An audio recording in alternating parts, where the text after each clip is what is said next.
Hello there, everyone. Zantok here with the supercast for this podcast. I almost did my YouTube intro, but that's the wrong show.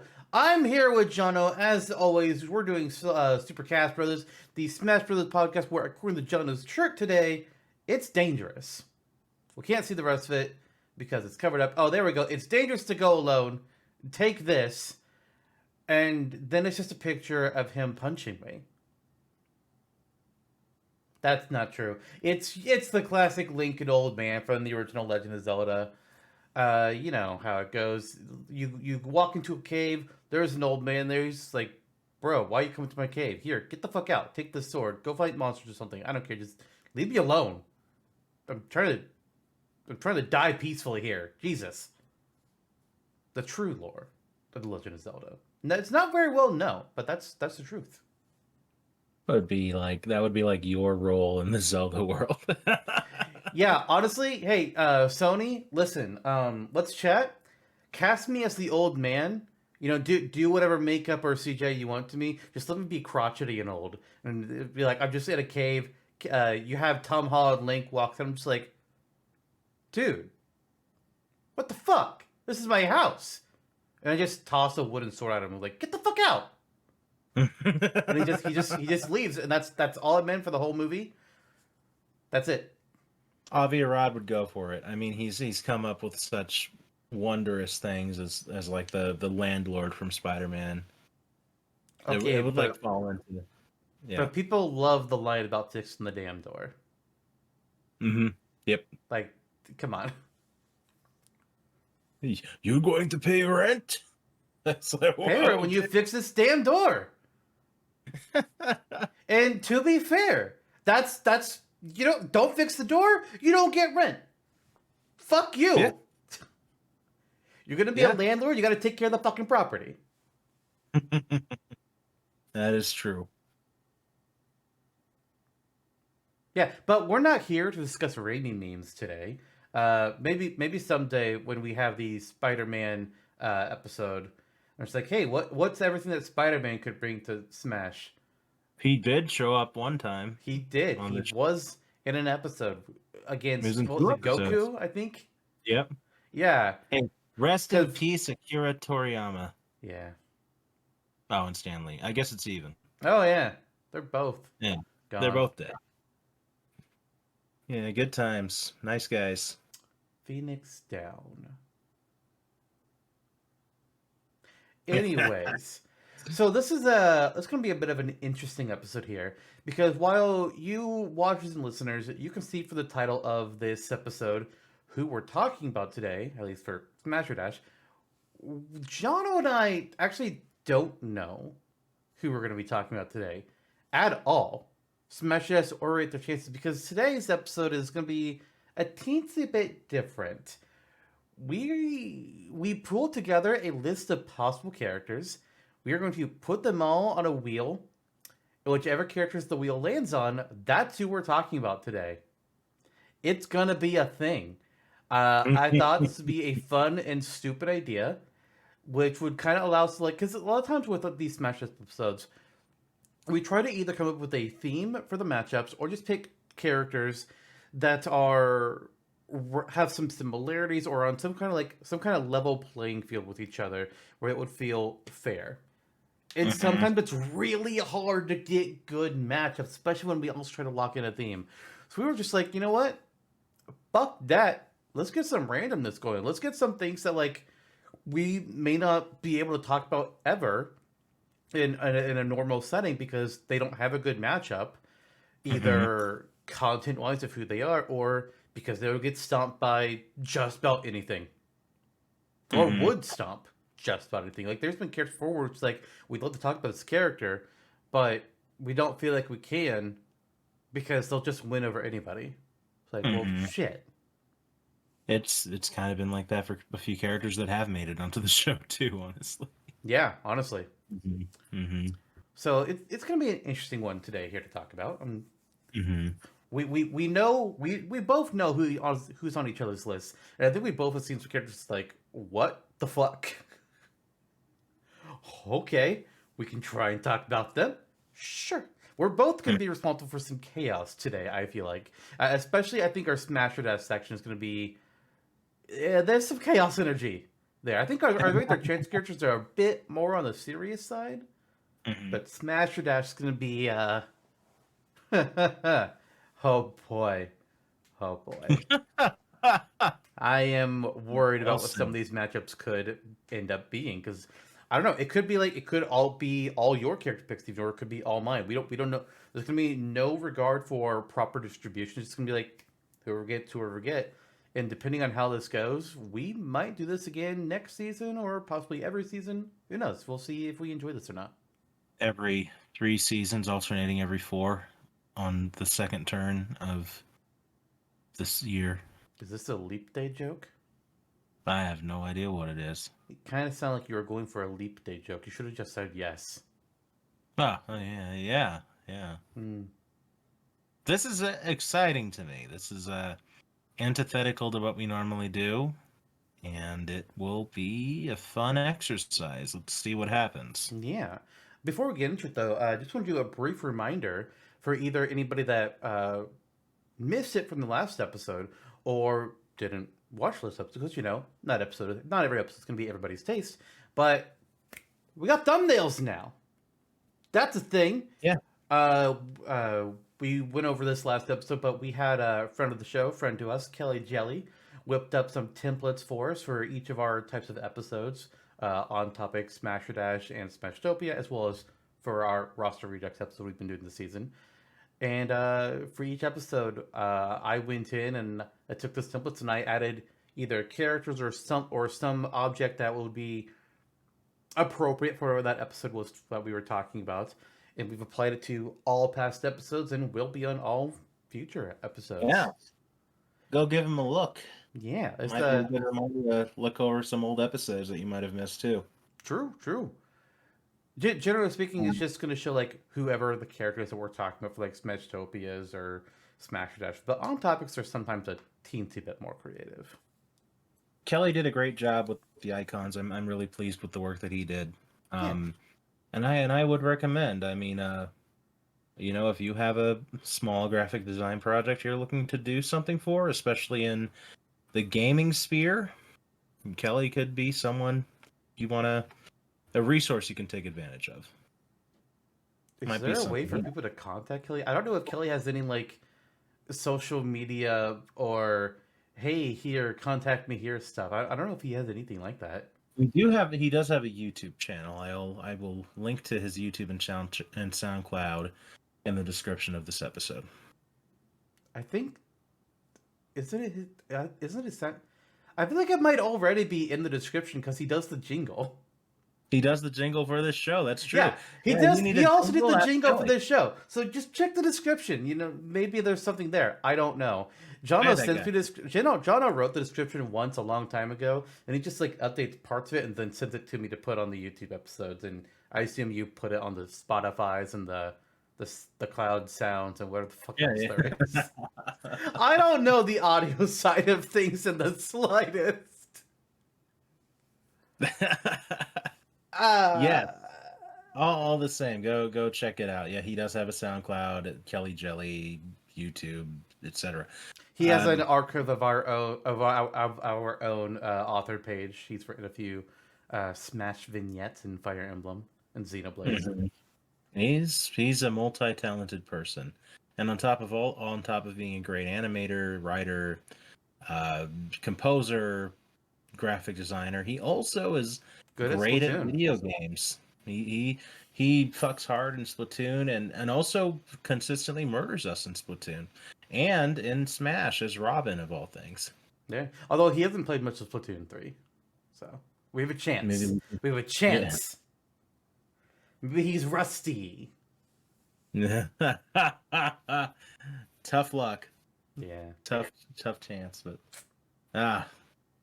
he couldn't put together lists like we could for this episode, though. Oh, I'm sure he could have. Oh, I know. There's really nothing he can't do. He's a very well-rounded person. I don't think he could eat a foot-long sandwich in one bite. I haven't met him in person. We haven't measured the size of his mouth yet. I'm gonna go on record and say that Kelly Jelly cannot eat a foot-long sandwich in one bite. Okay. I'll say the opposite. Sure. We'll figure it out one day. Sure. We have to get a foot-long sub and bring it over to Canada. Or we should probably actually just order it in Canada. Yeah, I don't think that'll go through customs. I So don't why think not? they'll allow It's that. you don't like the meats, officer? I'm Wait, moving on. We're moving on. We're moving past this. I'm riding the ship. All right. So you might be wondering, hey, so you guys said that we're gonna have a wheel of characters. We're gonna spin them for both Rate the Chances and Smash Dash. Yes, and it's a separate wheels for both. So it's gonna be different character options on both. Jonno and I came up with a list of 10 characters each for both wheels. So it's gonna be 20 character options. We're gonna get 5 randomly spun from Smash Dash. We're gonna get 4, or for Rate Their Chances, we're gonna get 4 randomly spun for Smash Dash. It's gonna be a thing. I think it's time to reveal who the possible characters we'll be discussing are. So I'm just gonna throw up the wheel here so we can go ahead and see that. There's our wheel for Rate Their Chances. All the characters are on it. Jonno, you want to go ahead and briefly go over who your 10 selections are for Rate Their Chances? Yes, let us do it. Go for it. Aha. Okay. Coming off the top here. My Rate Their Chances nominees are Kamek from Yoshi's Island and Super Mario and all that good stuff. Sidon from The Legend of Zelda, Breath of the Wild, and Tears of the Kingdom. Fan favorite for many a reason. Tiki from Fire Emblem, a personal favorite. One with some water behind her, being such a legacy character. Marco Rossi from Metal Slug. Arlie Nadia from Puyo Puyo. Mio from Xenoblade 3. Tara Branford from Final Fantasy VI. Nakaruru from Samurai Showdown and King of Fighters and whatnot. Ashley Robbins from Another Code, recently revisited on the Switch. And the Prince of All Cosmos from Katamari Damacy, rolling his ball all across the world. I was about to say, man, I thought we talked about him before. I was like, oh, wait, no, we did in a Smasher Dash. That's why. Different category here. Yeah. So for my Rate Their Chances nominations, I have here Lark from Pilot Wings, specifically Pilot Wings 64. Sweet. Officer Howard from Astral Chain. Mm-hmm. Rathalos from Monster Hunter. What? Yep. Chibi Robo from Chibi Robo. Cuphead from Cuphead. Rayman from Rayman. Gotta love it when the character has the same name in the game. Mm-hmm. 2B from Nier Automata. Tinkle from The Legend of Zelda. Yeah. The world doesn't even know why I just rolled my eyes. Not yet. Not yet. Frogger from the hit arcade classic Frogger. And you got a Final Fantasy. I got a Final Fantasy. It's the Warrior of Light, the player character from Final Fantasy 1. Nice. Yeah. So, we got some good serious options on here, at least compared to. Hey, I have a feeling we might get to it when we get to it. We might. Yeah. I mean, if he can be a boss and an assist trophy. Just saying. There's an argument there with Monster Hunter Stories. We will see. Yes, there is. Yeah. But let's go ahead and spin the wheel and see who the first kid we're going to be talking about in Rate Their Chances is today. I'm excited to look at this wheel. I'm going to have to actually watch this episode on YouTube to see it. I mean, I can just show you now. Oh. You can do that? Yeah. Oh, shoot. I forgot. That screws with the format on the video. Oh, never mind. Take a screenshot. Goodbye. Whoa. I forgot that would happen like that. So that's what the wheel looks like. You saw it real quick briefly Yeah, there. yeah. This is Looks the cool. one parallel that we have with the way I capture video through Discord calls, and I try to share another window, and then it moves the cameras around, and it's a thing. Not for you audio listeners, you don't really care about that. Only the people looking at the video give a shit. Also, only the people watching the video would see the wheel. Which Mhm. means, audio listeners, I apologize, but you're about to be annoyed at some wheel spinning clicky sounds. Looks like a GG. beach ball. Yes, that is the color setting option I selected. Beach ball. Oh, nice. Yeah. Some things there is some order left in the world. I'm going to click the wheel now. Hot dog on a stick. And our first Rate Their Chances character is. The Prince of all Cosmos. Hey. All right, There you Jonah. go, So friend. this was your nominee. So why don't you start things off here with the Prince of all Cosmos? Okay. When going to the well of Namco Bandai picks, there are several of them. We have Pac-Man and Tekken represented thus far. Empirical knowledge kind of suggests that Tails or Soul Calibur would be next. But when you start to get more into the niche properties of Namco, which you may eventually do, the Prince is a solid pick. He has a unique property with the Katamari itself, and his dad probably popping up in a horrifying Final Smash. So it's a fun character. The games are beloved, still seeing ports and new titles out on current gen consoles. So kind of a character still in the back of people's minds, one I wanted to talk about in this format. All right. I don't know too much about Katamari. I've seen a little bit of it. Of people playing around. You know, you roll ball. You get the small object stuck to your ball. Your ball get bigger. You get bigger objects stuck to your ball. Your ball get bigger. You get the bigger object stuck to your ball. You just keep on rolling the ball. You make people even get stuck to it, and they all get trapped forever. And eventually, you make a star or a planet. I think it might be a Yes, planet. planet. Yeah, and it's all for your dad, the king of all cosmos, who, boy, he's a weirdo. He's got a fancy leotard on, that's for sure. He's got a fancy something going on. As far as Smash, you said they were Namco Bandai. Namco Bandai does have a few characters. Like, honestly, I don't feel like Soul Calibur is really on their list of considerations for Namco. I honestly don't. Mhm. Uh, Tails is the one that sticks out to me as like the next big one. It's either that or you go down to like one of the more arcade games again, doubled up in that area with like a Dig Dug.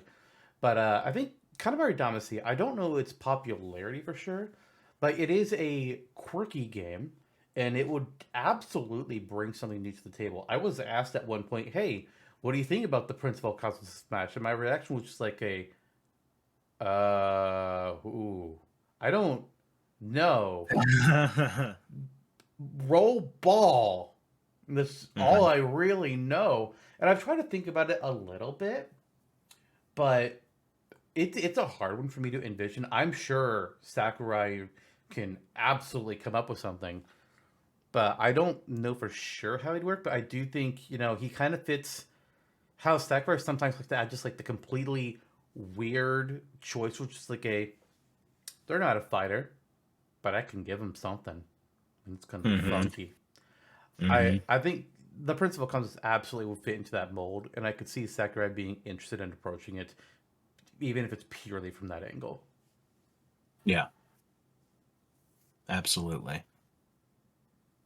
Yeah, I agree. I mean, it's a character that has merit, and it's fun and quirky and not totally out of the box. I think that if there were a moveset to be made out of it, it's definitely centered on the Katamari ball. You toss the ball, bounce the ball, steer the ball, roll the ball. The UFO that they come in on and the King of All Cosmos will absolutely be used to some extent as well. Yeah. Maybe some of the random shit you roll up to, towns, people, cows. I mean, whatever. I feel like the final smash is definitely going to involve people running, and then the balls coming up from behind. And it just like swashes them. They just get stuck to it, Yeah, absolutely. and then Um, it explodes into a planet, and they get sent flying away. hmm I guess Soul Caliburs it could happen, but yeah, I agree that it's at least second to Tails. Um, Everything else, it's kind of just the Wild West. Katamari is like it's popular in the cult classic kind of sense. You know, it's done enough to consistently to be a series that is still alive Yeah, and more talked alive about. than Chibi Robo. That's true. They kind of have a similar vibe too. It's Katamari. gotten some remakes recently with Katamari Damacy Reroll and Royal Reverie. Yeah, absolutely. So okay, let me turn that off. But yeah, it's absolutely. But where does it stand in terms of rating? Is I guess the question. Yeah, like I feel like it's low, but Mm-hmm. not like a lot of times when we talk about like a character having a low percentage, it's because like they have no shot. Strangely, like I think there's a chance, but I saw the low percentage, but it's like a positive low percentage. You know what I mean? Like it might be lower or on par with other characters we've kind of laughed at, Mm-hmm. but strangely, like I feel somewhat positive about it. Only because like we have such an odd option here Mm-hmm. that you could make something kooky with. Mm-hmm. Mm-hmm. Yeah, and I mean they haven't really taken advantage of it yet. But when you are the developer of Smash, I mean there might be a little more precedent given to some character considerations there. Yeah. So an odd character from Namco might be a less odd character from compared to other companies that are not directly working with Smash. hmm And even look at Pac-Man, who was definitely a character that everybody took seriously, but some of his moves are definitely odd.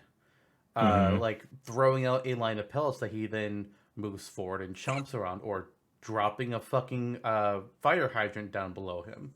Mm-hmm. That would not Yeah, have been on my list of ideas. unless you played the cult classic beloved by all, Pac-Land, you would have never thought of it. I mean, I don't think you would have thought of throwing a fire hydrant even if you had played Pac-Land. Yeah, gorgeous game, graphical phenom.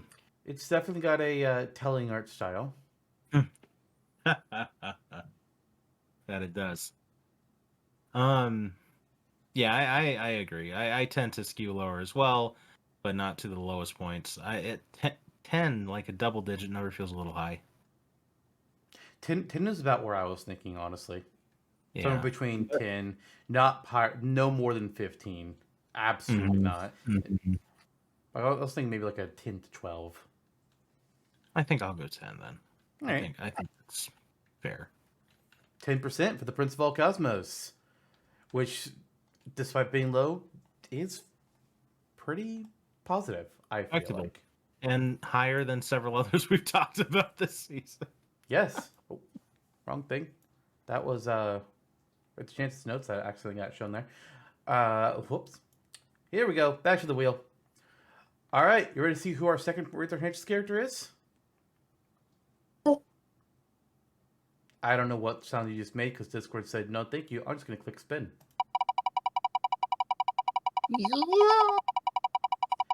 All right, our second character is another one from your list, Really? Marco Rossi of Metal Slug. Whoa. Wow. Okay. All right, so give us the talk. What's Marco all about? Yeah, absolutely. Well, apparently Marco Rossi is also an Austrian ice hockey player, so our Canadian friends probably know all about him. Maybe. I He, mean, yeah, again, the probably possibly the character that you think of first when you think of Metal Slug. He is the primary character, the first one that you ever play as in the Metal Slug series, and appears in multiple other titles. So, my reasoning here, he is more of a run and gun shooter character, which on one hand we don't actually have represented in Smash, no. and I think he's inherently more interesting, honestly, than the box characters for Contra, like Bill and Lance. I mean, they have an outside shot too, but Metal Slug has a little more panache, a little more like comedic flair. So I I think went. Contra would have a better chance if its recent games had Hmm. done anything close to good. Hmm. The last one was solid. The one that just came out is good. Oh, was there One, another one? hmm the one before it, the top down one, atrocious, horrible, a sin to mankind. That was the one with like the gorilla or something, right? Yeah, Yeah. or like a panda or something. I I, don't I just remember. I just remember there was an animal, and I thought it was like 3D ish. Hmm. But yeah, I mean, besides having a variety of different weapons at his disposal, he also pilots the Metal Slug tank. So like Kelly, when he approached this on Smashtopia, has him and a number of other Metal Slug operators fighting from the Metal Slug. I don't know if I would go that route or Yeah. incorporate the Metal Slug in another way, but regardless, it's there. It was a massive presence in the '90s and early 2000s arcade machines. It's the face of SNK, who is popular than I think people in the West give it credit for. It's similar to a Terry Bogard, where perhaps SNK is most popular in Japan and South America. You know, that arcade style game. So I don't know where his chances lie at the onset of this discussion about him, but I do think they are higher than, like Terry, than people might expect. Right. I think the thing that might be the biggest negative in kind of Marco's consideration for Smash concerned, like you, I agree. I don't think they were in Smash to be like in the tank all the time. I think it'd just be like Mhm. you just have the guy running around doing his fighting, and the tank comes in. Most likely, it's the final Smash. It's Landmaster 2.0, working with something like that. I would kind of guess. Then Agreed. he would probably be, using his guns or explosives. I don't know exactly what his tools and capabilities are, but I assume probably guns and explosives. And then maybe like I don't know if there's some kind of weapon that the metal slug is known for using that he might be able to incorporate somehow into his regular move sets. Like he has Hmm. just like I don't know something that's effectively like a tank shot or something on that line. I'm not really sure, Yeah, yeah. but That. I think the problem though is that he'd probably be mostly related to using explosions, I would guess, which puts him in solid sneak territory. If he's got I enough stuff to differentiate himself enough, then sure, fine, no problem. But if it's Mhm. just like, grenade, landmine, um, missile launcher, that's like, okay, that's it's like, hey, can we get salt snake? No, we have snake at home. I don't know. um, That's the big thing I kind of see against it, but this is me outside looking at Metal Slug. I'm not familiar with the franchise at all. I know it exists, and I pretty much only know it exists because of Kelly. mhm. But if we're looking to get an arcade side-scrolling shooter game, I think they're definitely on the list. It's them or Contra, most likely, I would think. Contra Mhm. has the different collectibles and upgrades. Metal Slug is a tank. Yeah. Metal Slug also veers on some of that territory that Contra has as well. It's Metal Gear is a very quirky, over the top, and self indulgent series. There is a lot going on there. Literally, there's a lot. Like just try getting through Metal Gear Solid 4 cutscenes. Man, Um, but man. you know, but the approach that Snake takes is in Smash is actually fairly serious. It's standard soldier material, spy material. He uses his grenades and whatnot. So I think how you differentiate a soldier like Marco or one of the other Metal Slug operators, besides just using the tank, which yes, he absolutely can and should do that. Which yes, it has a tank shot, it has a grenade shot. It's a really mobile tank. It doesn't move like a normal tank does. It's more like Sophia from Blaster Master, if anything. Mm-hmm. Um, But this is the run and gun genre. And this is a very popular genre that is not yet represented in Smash. I think that there's a warrant to include it.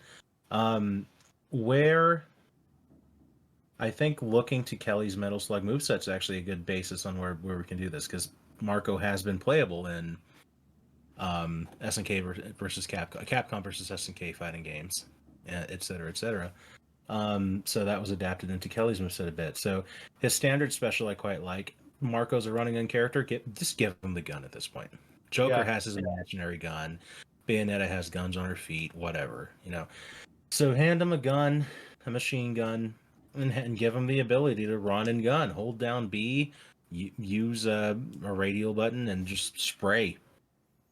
There's a basis for a standard or whatever. Also potentially using Hyaktaro, the mysterious prisoner of war who is actually a Super Saiyan, basically. What? Yeah, he's this guy that looks kind of like a shirtless Shaggy from Scooby-Doo. And he Hadokens the shit out of people essentially when Marco saves him. Okay. He just walks around on the screen. Yeah, and then the closest that Kelly really gets to, or you could really get to Snake in this moveset is, there is a grenade, and it works a little differently. It's shaped like a pineapple and explodes on contact. So I don't know. I feel that there are certainly ways to expand upon the idea of this character to where there won't have to be too much ground covered. I mean, just in the way they move, Marco's a lot more of a he's a speedier, like more bombastic character. But yeah, I think if you go back to the well for SNK, he's up there for sure. I mean, there are a number of other fighting game characters they can go for. They can go for Nakaru, or they can go for Geese, Iori, whoever they want from that world. I don't know how likely that would be for them to go Metal Slug over another fighting game character for SNK. I would definitely prefer it. I don't. I mean, they could go King of Fighters for their second character, but I kind of feel like, considering how attached the Fatal Fury King of Fighters is, I don't think they would do that. Like if they did now, like Samurai Showdown, there's an option there. I don't think they would do one of the original King of Fighters characters though. Yeah, gotcha. So yeah, I Marco think and King of Fighters. Mm-hmm. There you go. I do think that my gut says the likelihood is if we got another SNK, it would be Marco. It's just how likely is it that we would get another SNK? I mean, something we talk about that a lot with like, oh, how likely is we get another character from this company or whatnot, and I don't think they do that. I don't think they. We've used this argument before, but thinking about it, I don't think Sakurai is ever going to go like, I feel like getting another character from SK, or hey, let's get another character from Capcom. I think it's just more like, let's get this character or let's get this franchise. That's true. That's true. Shockingly, I mean, that could explain why we don't. We probably would have had a Capcom character in Ultimate, a newcomer. Yeah. Ultimate, like we got Ken, and the base roster was an Echo of Rio, but then nothing else. Capcom was like, really? Capcom has it's a wealth of options. Besides Nintendo, Capcom has the most Smash viable characters. Yeah. I was thinking maybe Sony. True, but that's not going to happen. Out of the feasible options, Capcom, like how Bayonetta was the most feasible for the pellet. Ridiculous. Capcom, Konami, and Sega though all have numerous options they can go for and just kind of have it. Yeah. Square Enix is as well, but 3/4 of them are Final Fantasy. So we did get 3 Square Enix characters in Smash Ultimate. That was newcomers. Yeah. Well, wait, 3 newcomers? Sephiroth, Hero, and Sora. Right, Sora. I forgot about him. Mm-hmm. He's a complicated topic. Marco's chances more than Prince of El Cosmos. I don't feel like I want to go like super high though, because I'm not too really sure where to consider him. I am kind of feeling somewhere around the 20s for me personally. Okay. Yeah, I agree. It's just hard to really guess. It's a character that could easily happen based on a number of ifs. If they go run and gun, if they go arcade, if they go, I feel like I do think he might sometimes go like, hey, what about something from this genre when he picks character? So there's an area. I don't think Mhm. it'll be like, we don't have any characters from THQ Nordic. Let's get one. I don't think I mean, that's gonna ever be the conversation. make But it hey, we don't have a running gun character, or hey, we don't have a rhythm character. That I could see happening. THQ Nordic easy. Death from Darksiders 2. Done. Sure, I know that game. Or The Blob. Sure, whatever that um, is. um, I I'm gonna go 30%. 30? Okay. So we'll even up to 25. Mm-hmm. All right. We need to get another character here. Let's get that wheel back up here. Let's spin it again. All right, let's go. Third character, third rate their chances option for tonight is going to be another one from your list. But hey, this one I can actually speak about because it's Tiki Nice. from Fire Okay. Emblem Shadow Dragon, Mystery Emblem, or Mystery of the Emblem rather, and Awakening. Mm-hmm. So she So, is. again, you're a nominee, so why don't you kick us off talking about Tiki? Okay. Tiki is the progenitor of the Manakete or Maniket class, which are demi-humans who can use a stone to turn into a dragon. So naturally, you'd have to find a way in Smash to incorporate her dragon powers rather prolifically, and I think there are some areas you can do that. I think summoning her wings, like kind of like Myrrh does in Sacred Stones, Yeah. to act as like a propeller when she's running or jumping or for the up special. I think that's natural. I don't know if you want to go the Corrin route where they're like summoning parts of their dragon body in their movement. Could be. I mean, that's how I went with Medeus for my moveset for him on Smashtopia Wiki, but I feel like that works better for a big, strong, ghastly character like him. Yeah. I mean, Um, to my knowledge, I mean, Tiki. I don't know if she ever does something like the actual mainline Fire Emblem games, but in Fire Emblem Heroes, in the summer alt that young Tiki has, she actually does have her wings out with just her wings, nothing else. I don't know of any other instance where she does a partial transformation. Uh, oh, she's absolutely her artwork from the TCG has her with just her wings out. So actually, that's a very old thing to pull from. good. Yeah, I think you're absolutely doing that, especially for the up. Yeah, The final smash will absolutely be her Wrecking Shed as in dragon form. yeah. Done. And the nice thing about her dragon form as well is that you think dragon, you tend to think like gigantic, monstrous thing, but her dragon form actually isn't like that. Yeah, It's it's fairly more. light. I think the like from what I've seen in images of it, it's more like Dragouge from Pokemon X and Y. Not Sure. exactly like that, but that's like a general. Mm-hmm. That's the vibe from that I get from what I've seen of her dragon form. Not Yeah. entirely accurate, but yeah. Although her Kind of, dragon kind form of. does look proper dragony in her Dragalia Lost artwork, because she appeared in that game apparently. Really Yeah, the Dragalia nice, Lost had a couple crossovers with Fire Emblem Heroes. sweet, and was promptly tossed to the side. Yeah, I mean every Nintendo mobile game has been tossed aside except for Fire Emblem Heroes. Nothing else has lasted. Mario Kart lasted for a while, but everything Yeah, else, nah. cool art. I like it from Dragalia Lost.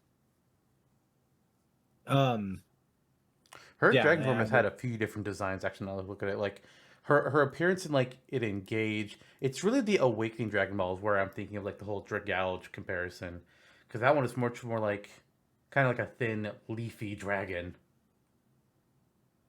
All her other models are actually more like a proper X. So what the fuck, Awakening? What did you do? they turned her big and furry. Even but Warriors did her better. Jesus. Mm-hmm. And then Well, Smash Ultimate, as her sister trophy, pulls from the Awakening design for her dragon form. mm-hmm. Mm-hmm. Think of what Awakening did to Ike. Yeah, woo, buddy. It's pretty impressive how bad that was. But her dragon form looks good and fine in Ultimate. Looks good, decent. Um. Okay, so thus far, I mean, we've never had a non-lord and be playable in Smash. Nah, depends on how you consider Robin. Mm-hmm. It's like by definition, he is not a. Well, I mean, and it depends on really your definition of lord. If you're looking at just like the traditional class of it, no. If you're just saying like who is the main character that if they die, then the game is over. Then That's what I yeah, meant. Yeah. because that's where Mm-hmm. Ike and Robin would fall into mold. But neither of them are like lords in the hey, you're Marth, you're a prince, you're the lord class. Mm-hmm. Mm-hmm. But if we were to get something that totally broke the mold, I feel like Tiki is a great option.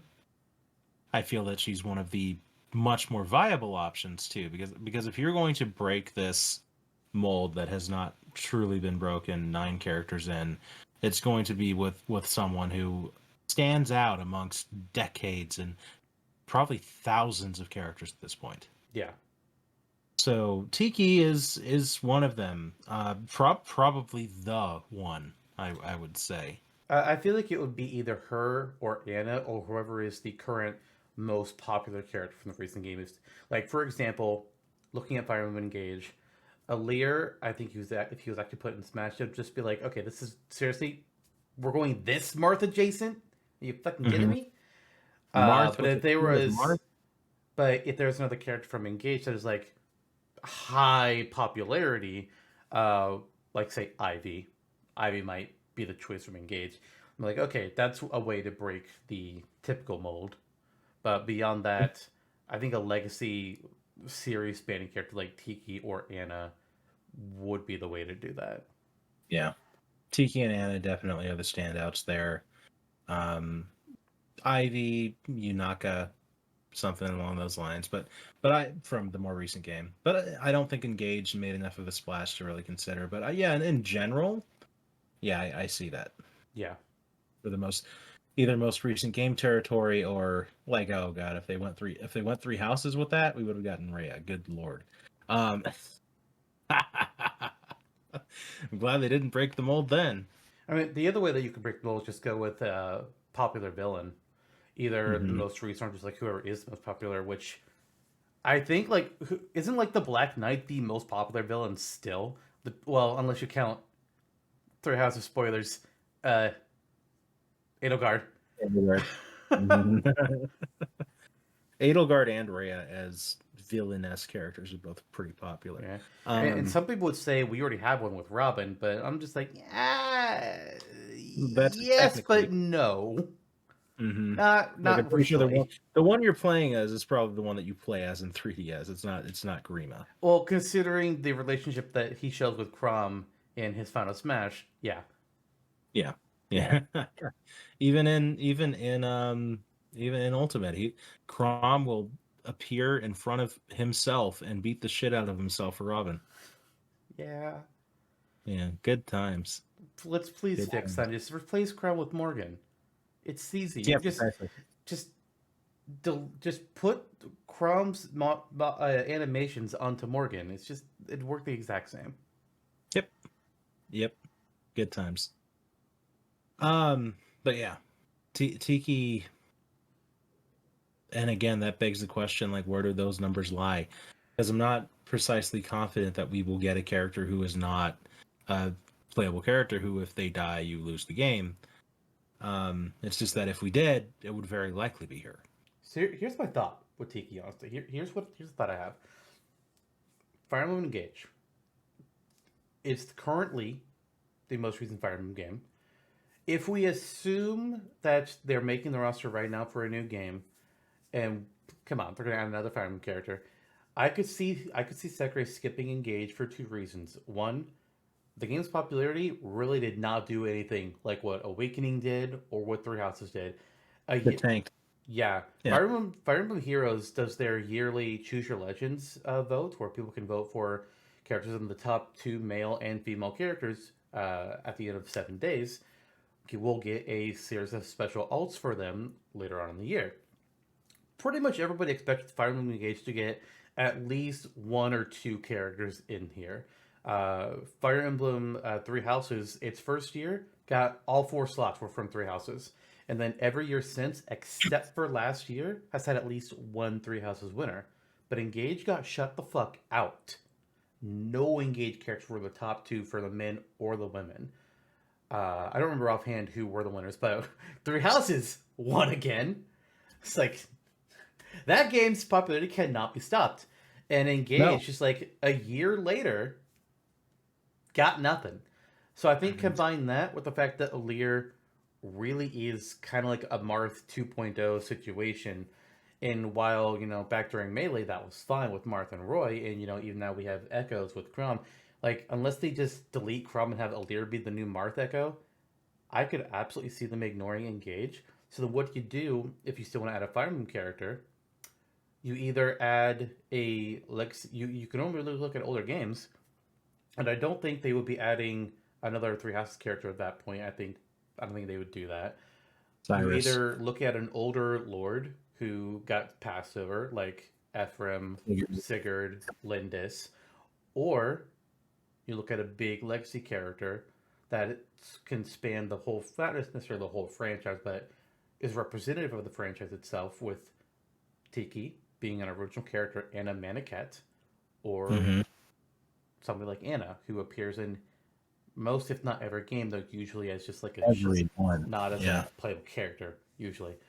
And in that Hmm. regard, I think Tiki's chances are actually pretty good. I'm not going to say like an 80%, Hmm. but I'm feeling above 50. Nice. Okay. If you're confident about that, I will join you there. Um,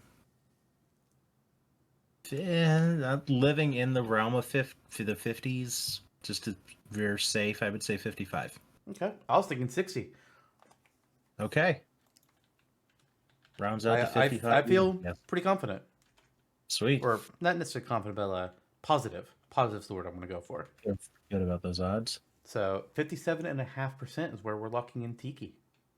The second highest rated character of the season thus far. Nice. Yep.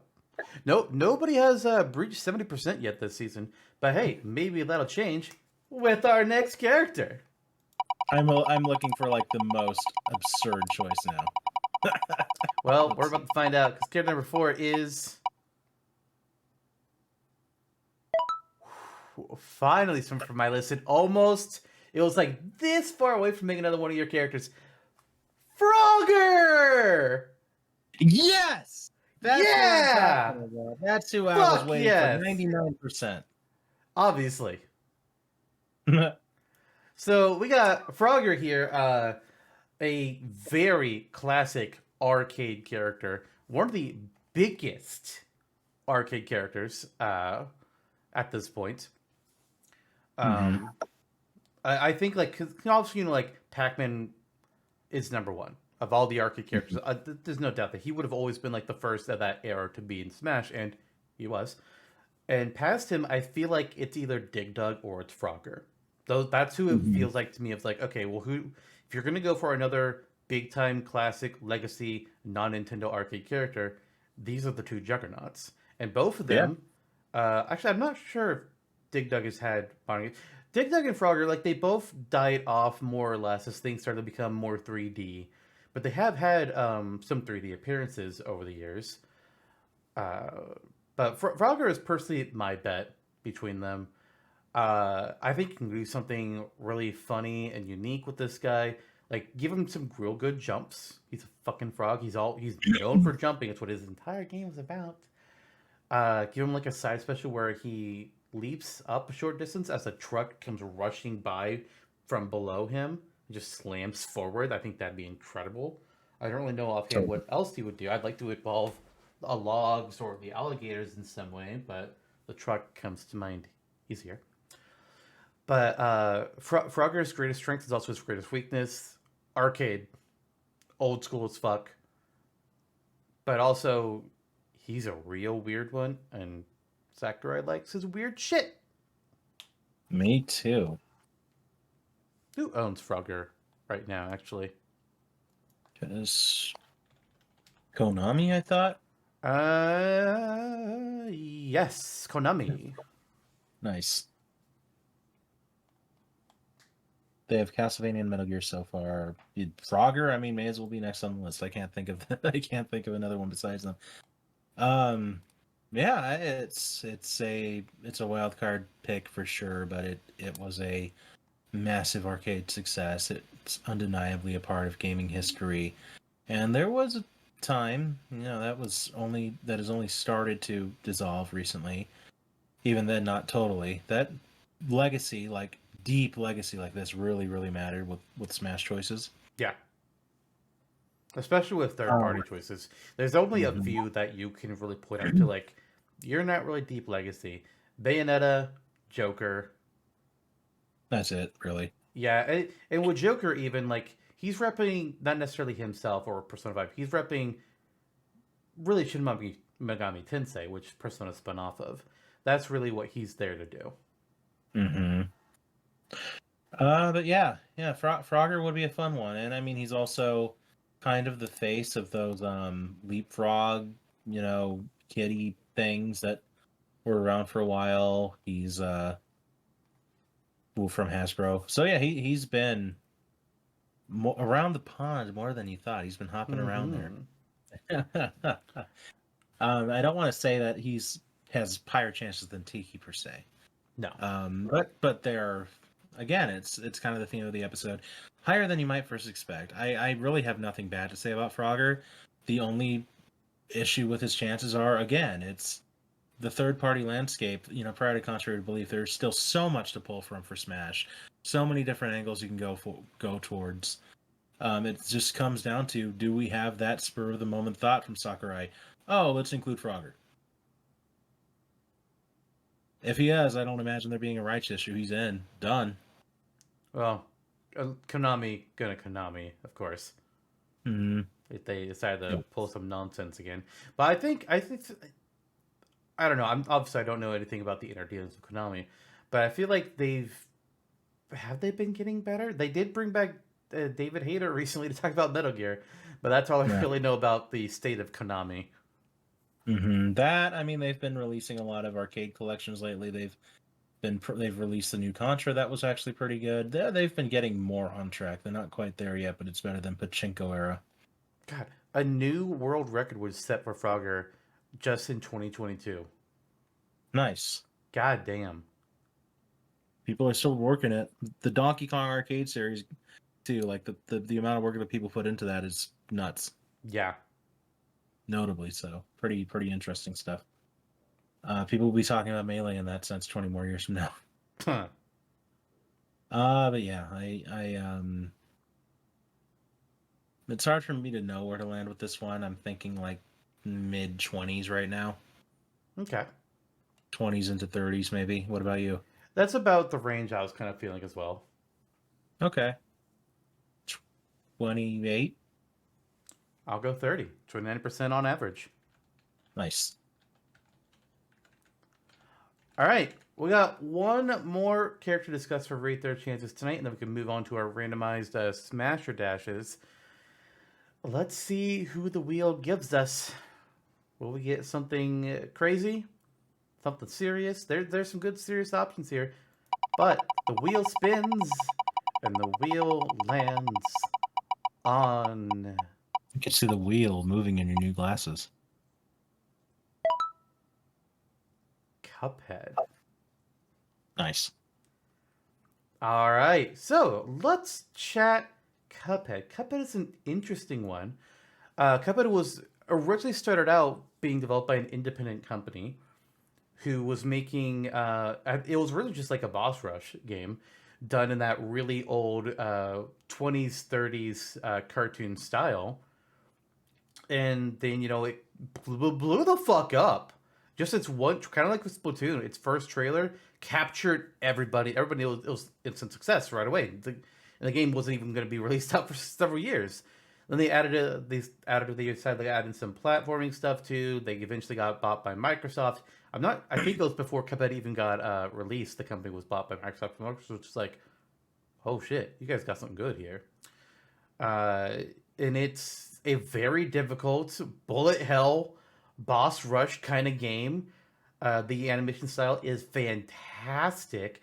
And it even got a fucking Saturday morning cartoon show on Netflix with 3 seasons, Yeah. which doesn't follow the plot of the game. There is some stuff in there, like uh, Cuphead is like there's always a problem with the devil trying to get Cuphead's soul, and a lot of the characters from the games make appearances uh, in different ways. But he's technically not indie. Originally was, but by the time he released, not really anymore. But I don't really think him being owned by Microsoft really affected him, other than the company just probably got a bigger budget. I would guess. Like it's not like they got. It's not like it turned into a AAA Halo game or anything like that. But Cuphead is interesting. He's indie adjacent, if you don't want to call him indie, which I'm not going to get into that argument. So, there's technically a category there. He's a run and gun character when it comes to the platforming segments. So there's another option of a run and gun. But he also has like a various amounts of like different bullets that he can shoot that you buy them from the shop that you can equip them, and you kind of like cycle between what you want to use. You have 3 different ones that you choose from at a time. He's got some good popularity. He's a modern take on an old cartoon. He's a funny little guy. Mm-hmm. Yeah, and correct me if I'm wrong, but his attempt at his style of running gun is more like finger guns, right? It's like Yeah, he shoots energy bullets from finger guns. that's pretty entertaining. It is Powered by the devil, I suppose. no, that's I don't. I mean, they don't really explain why he can shoot things from his fingers. I guess maybe the devil could have given him the ability. I doubt it, but hypothetically, Yeah, who knows? sure. I bet the devil could give you that ability. I mean, it's just, who knows? Although I'm not sure if the DLC takes place after the main campaign or not. If it does, then no, because spoiler. At the end, you say, "Fuck you, devil! I'm gonna beat your ass." Oh So, and I don't think they ever do the thing where finger bolts in the cartoon show. So yeah. Mm-hmm. instead, it's just more like classic Saturday morning cartoon shenanigans. Mm-hmm. I haven't watched that. Maybe I will sometime. As for the game, though, yeah, the classic rubber hose style. This game dominated the minds of people when it came out. It was a Before massive. it came out, even. Mm-hmm. There, It was, yeah. there aren't very many games that are hits from its first trailer alone. Mm-hmm. Like there are things like people for a certain franchise or certain genre might be like, "Oh, that looks really great," but there's a few times where everybody's just like, you recognize a hit Mm-hmm. from the moment. Cuphead was that. Splatoon was that. Mm-hmm. Shovel Knight was that. I'll take your word for it. I don't know. I don't think I ever saw the original Shovel Knight trailer, or I wouldn't have recognized it. Mm-hmm. But yeah, Cuphead in that same vein as Shovel Knight. It's one of the most popular quote indie unquote choices. Microsoft owning it. I mean, it can only help. Look at Steve. He's there. He's in Smash. Yeah. Also, originally started as an indie. Mm-hmm. His chances are pretty legitimate. Like there's a good shot. I think if we're getting something from that pool, Shantae, Shovel Knight, Cuphead, they kind of dominate towards the top. Sans, they're there. Ori, maybe, who's another Microsoft owned character now. Funny how that works. The era of acquisitions. Kelly would murder us if we didn't mention quote from Cave Story. Yeah. He can murder us still because I do think that his chances are higher than most, but still not as high as the others we've mentioned. It's a historical document for sure, Cave Story, and it's a great game, but That one girl from Toho. Yeah. I forgot her name. Reimu Hakare. That's the one. Yep. Toho is apparently a rice nightmare, which I didn't learn until later on in my life. But hey, we'll see. Yep. But it's up there, and so the contention is we're not going to get a lot of characters like this in Smash. We got one or two maybe in the next game. I think versus Shovel Knight or Shantae, the chances are kind of a wash. But generally speaking, they could be decent. Yeah. Mm-hmm. I think something that would help him a lot is there's already a relationship built. Like, sure, Sakurai got stuff from Way Forward. He's gotten stuff from Yakob Games. So there's a relationship built there. But he has a big relationship built with Microsoft, considering he's already done Steve and Banjo and Kazooie and done them with such care. And they know, hey, yeah, you do good with Cuphead. Mm-hmm. You want it, you got it. But will he want it? Mm-hmm. I could see it. I think Sakurai would go for Cuphead before he would go for Shantae. Nothing against Shantae, just like a kind of a gut feeling, you know. I see that kind of happening. Would he go for Cuphead before Chief? It doesn't really matter. That's no. Yeah. I don't think so. Mm-hmm. Not to negate the argument you just made, where it's like, oh, we're not necessarily going to for characters over companies here, or companies over characters, but just matter of factly, if you had one opportunity with Microsoft this next game, is it going to be Master Chief? Yeah. Yeah. Well, I'll just be wrong, and it's the car from Forza. Something or killer. No. Everybody always talks about how it's obviously Master Chief or Doom Guy or generic character from Fallout, and then we'll get Marcus Phoenix from Gears of War instead. Not to discredit Gears of War, but nobody really brings it up in terms of the shooter character discussion. Mm-hmm. Just watch us all be wrong. Crash is a Microsoft character now. That's right. Spyro. My God, yeah. Mm-hmm. Crash and Master Chief are happening before Cuphead. I think. Master Chief for sure. I think it's a little bit closer with Crash. Yeah, that's true. That's true. It depends on what else they go for, and really how Sakurai is feeling. Mm-hmm. Because both Cuphead and Crash have some weirdo energy to them. Yeah, they do. Mm-hmm. Absolutely. This is a sticky one. What are you thinking? I'm feeling around the same way that I was with Frogger, really. I think about 30%. Okay. I'll say 30. All right. 30% for Cuphead. They are our 5 randomly selected rate their chance characters. We could have had some more likely picks. We could have had some really out there picks. We got honestly kind of middle of the road here, I think, with the wheel. So that's interesting. Might be a little more chaotic now.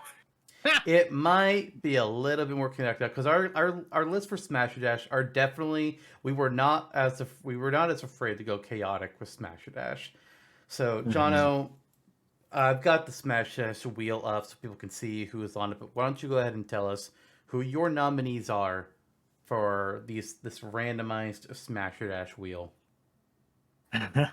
God.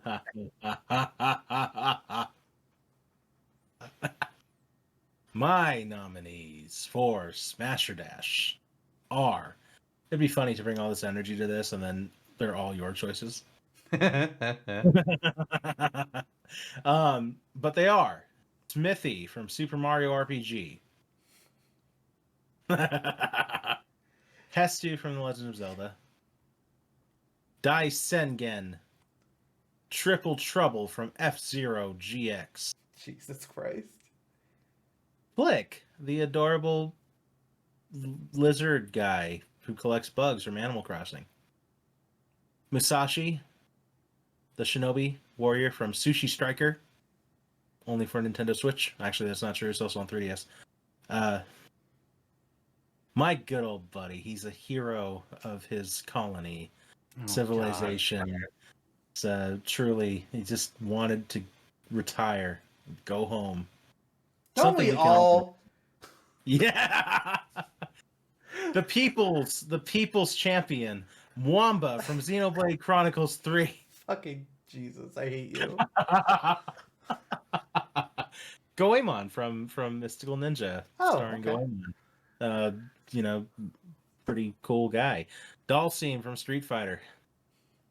All right. My personal fave. My personal fave from Street Fighter. I mean, he'd I be think in my top 5 probably. Yeah. Igor from Persona. I don't even know how. Yeah, That's there not he true. is. That's not Yes. Oh yeah, he's here. And the keeper of my own heart, if not much else, Donkey Kong Jr. Oh, I thought you were gonna say me. You're Donkey Kong Jr. to me. Oh my! I'm getting this weird feeling in my chest. It's telling me jump out a window. To save your dad from the terrors of the jungle. I would not. I'm like, nah, sir, you're fucked. What do you mean Mario's kidnapped you? No, seriously, Dad, what the hell? What? All right, so yeah, as you can see, there's a little bit different energy here with the Smash Dash list. I think mine overall trends more serious than yours, but I got a couple that it would be odd to discuss as well. Okay. So on my list, I've got Poppy from Xenoblade Chronicles 2, specifically in her Poppy Alpha form, the default model. Cool. I've got Mallow from Super Mario RPG, because, hey, you know what? If we can champion for Geno, why not talk about Mallow? Yeah. A Cubone, best Pokemon ever. He's right there behind me. He's the best. Daddy. No. The Arcade Bunny from Nintendo Badge Arcade, only on Nintendo 3DS.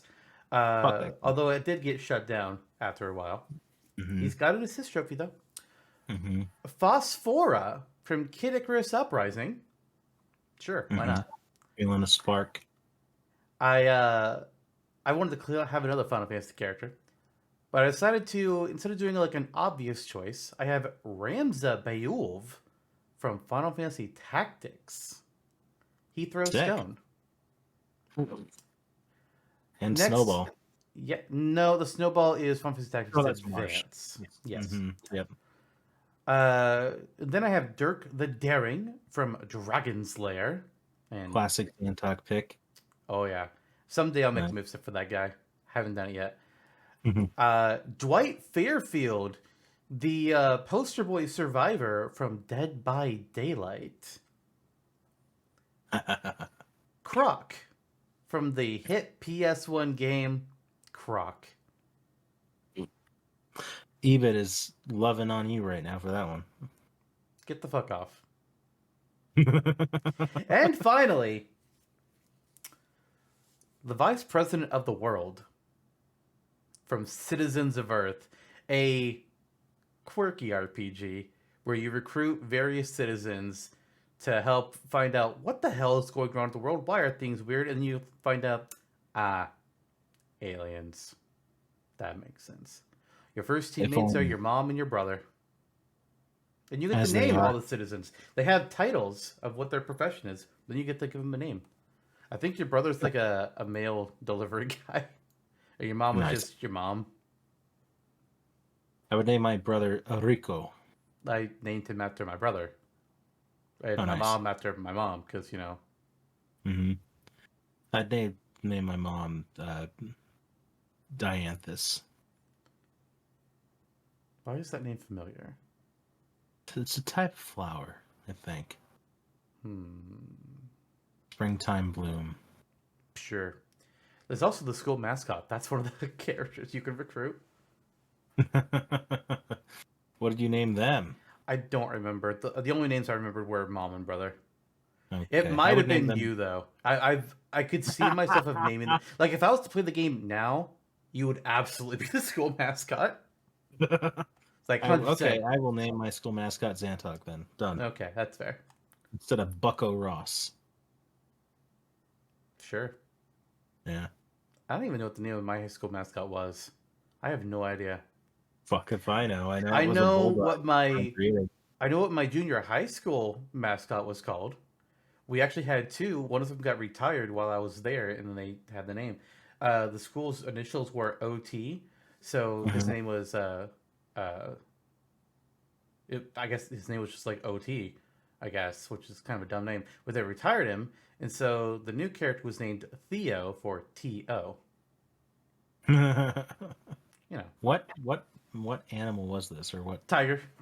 Oh, nice. Yeah, That's a like lot the better than most common school mascot is tigers, then it's eagles after that. where I'm from. It was like bulldogs and wildcats everywhere. Those are probably also I, up there. Yeah. I would have taken a tiger before them. Why not My have peacocks or big men? yes, please. The The big manta ray. men. We could be on that team. The manta rays would be a great mascot. Mhm. We were the sharks in elementary school of all things. That's My the elementary one. school was the Rockets because we shoot for the stars. Why an elementary school needs a fucking sports team mascot? I don't fucking know, but we had one. My coworker and friend Tyler, his college mascot was the Gooey Duck. All right, the clown all right. thing? Yeah.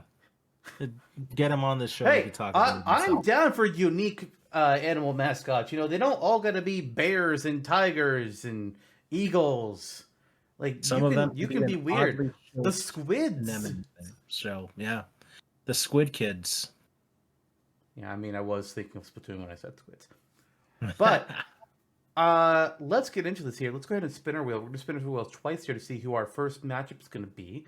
So, the first character for Smash Your Dash is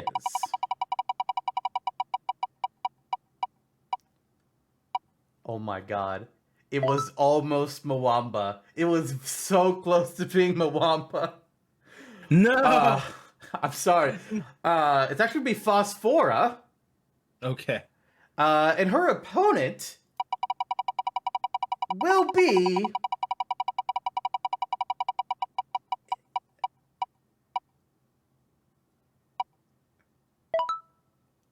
it was a hair, literally a hair, not from Wampa, a hair of Daisengen. It was a hair away, but it just went just past him to land on Mallow. So two electricity wielding characters that live in the clouds. What the fuck?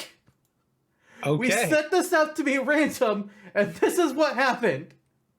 God damn it. Feeling kind of gypped right now. Like what a matchup. It makes too much sense, guys. Like honestly, what is with us with accidentally creating like we created a matchup, but then it turns out they're even more appropriate than we thought, and then even this happens in a randomizer. It's like, god damn it. Okay. Are we gonna hash this out first or come up with the second matchup? Yeah, no, we're gonna hash this out first. Okay. So go ahead and pick one of the characters you want to talk about first. I guess it's gonna be Mallow because I don't recall too much of Phosphor's abilities off the top of my head. Mallow, he's a frog. You know him, you love him. He hops in the pond. His dad is the frog sage from the frog pond, but not really because he was adopted from the Cloud Kingdom. He fell from the sky into the frog sage's lap. Oh man, that's crazy. But that explains that why when he cries, it rains. Because he is a crybaby, and also a mage. He's a cloud mage. He has cloud adjacent abilities theoretically, and also is kind of the standard anime user for your party in Super Mario RPG. Well, he's actually I don't really know what I think. Yeah, I know he would be considered the black mage because Gina was like the red mage. Mm-hmm. And he has a number of. It's kind of a a glass cannon. He has moves that can really hit hard, like with his Thunderbolt and Snowy and Star Rain and shit. But you don't want him to be at the forefront of the party. He has stretchy limbs. He can punch you from 10 feet away. It's true. Monkey D. Luffy, eat your heart out. He's Dulcie, eat your heart out. Yoga Fire, your ass. Yeah, it's a conversation I'm looking forward to having because we mentioned Gino, but all the time he's a massively popular character for a reason within Smash and otherwise. But Mallow, I mean, he would be fun to have too. I don't think you can have Mallow without Gino, but Mallow's appearance would definitely enhance Gino's. Like it would be cool to have both. Yeah. So what about Phosphora? So Phosphora is one of the 3 commanders in service to Viridi, the goddess of nature. I was just doing a quick to see if Phosphora is a goddess herself. Doesn't say that she is, so I'm just going to assume she ain't. She's just really good at lightning. She's got these electrical-based powers. She's the other, alongside her other commanders, Arlon, who's in charge of the Lunar Sanctum, and then Kragalanch, he's just a rock man. He's just a round rock man. And he shoots rocks, and he's got a glowing butt. That's his weak point. And that's Kragalanch. But Phosphora is the real one I'm talking about here today. Phosphora, she has lightning powers, as we kind of mentioned. That's really her whole big thing. She can't do, like, snow clouds, I would assume. But she's able to manipulate electricity in a number of different ways. So she has turning herself into a bolt of lightning and be able to zip around at incredibly fast speeds, as well as teleport. She can fire off bolts of electricity, which we see in her assist trophy in Smash Ultimate. And she can even electrify the air around her, making it difficult to approach her with melee. Maybe don't. She can also just use her electrokinesis to create thunderstorms. It doesn't necessarily say if she's limited to thunderstorms, but I'm just going to assume probably. I mean, I wouldn't. Rain could probably be a little bit in there, but that's more of like an after effect, I would guess. Mm-hmm. But that's her whole deal. You fight her at the Thundercloud Temple during Chapter 14, a lightning battle, because Viridi is kind of against Pit, and you're kind of trying to stop her from destroying all of humanity. And since Phosphora serves Viridi, you're kind of forced to fight Phosphora, even though I don't think she really wants to. I think she even flirts with Pit, if I remember right. Oh, I yeah. think so. That's right. Yeah. After her defeat, Phosphora tells Pit that she takes back her earlier flirtatious remarks. It's like, you know what? We could have, but then you were mean. You beat up a girl. So, you know what? Fuck you, Angel Boy.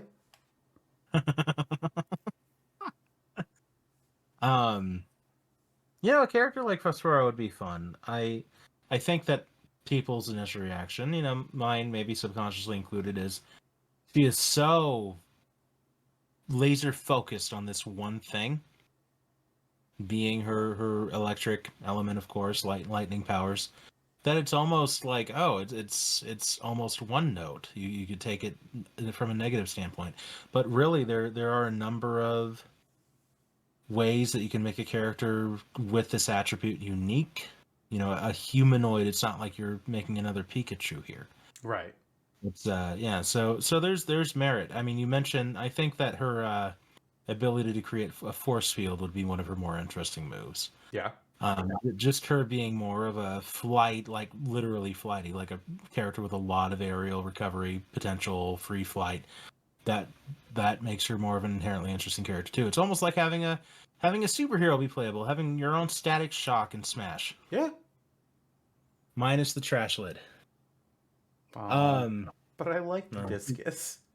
Yeah, me too. She would call Pit can be the discus. Put Static Shock in multiverses. I was so glad when he made it into an Injustice. I was like, fuck yes. That's a character we needed. Absolutely. Wonderful character. All over. But then you get Mallow. It's a cult classic character, just like Gino. Beloved Mario RPG, started Paper Mario, Mario and Luigi would not be things without them. Recently got a remake.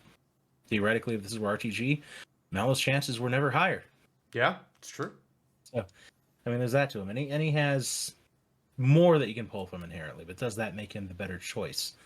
There are benefits to him as well. I mean, his stretchy capabilities, there's just the build of the character being short and stout and like Olimar sized, basically. In regards to Smash, and At least height wise, I think he'd be wider for sure. Mm-hmm. Yeah, he would be a little shorter and much wider. Yeah, I would think. And being a character that's almost slightly gimmicky because maybe some of his melee moves would not hit that hard. But they had that little bit of extra range to them. But they have a lot of reach. And then just going in, we don't have a Black Mage. Chances are we're not getting Final Fantasy's Black Mage. This is your opportunity to represent that. Yeah. In the form of a baby Cloud who thinks he's a frog. So he can summon up snowstorms. He can throw bolts of lightning and just like giant bolts of lightning. No fire though. He doesn't have fire. Yeah. You being the Super Mario RPG, like the one that grew up with it and really loves it, what do you think about moveset potential for him? So obviously, like I've made a moveset for Gino before, but Mallow, I never really made one for Mallow. I haven't even made an assist trick with Mallow, and I've thought about it a few times. And I would probably do like the big Thunderbolt if I was to make a assist trophy out of Mallow.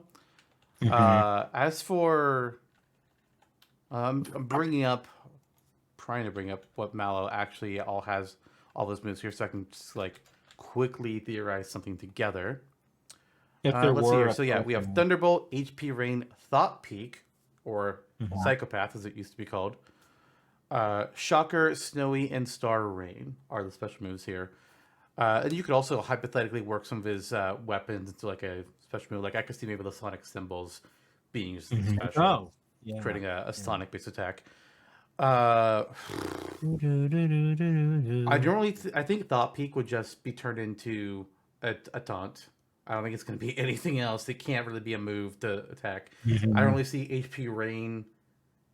Maybe you could do like a down spell for like he just summons like a raining cloud and it just like will heal anybody that stands under it. And so somebody could push him out of the way and get the healing. That'd be interesting. Star Rain is either the final smash or they take one of the Mallow-centric triple moves that the remake had, make that be the final smash. Which one offhand? I'm not sure. I really don't know because I feel like the one that's most Mallow-centric is the one where Bowser scoops up Mallow and Mario to the Koopa Clown Car, and then Mallow throws down balls of lightning and ice, and Mario throws down fireballs, and they just hit the field before Bowser shoots the fucking everything. Mm-hmm. So I'm not really sure about that. Shocker could make a good down special as well, kind of like Pikachu's Thunderbolt, but I would not want to make it like Pikachu's Thunderbolt.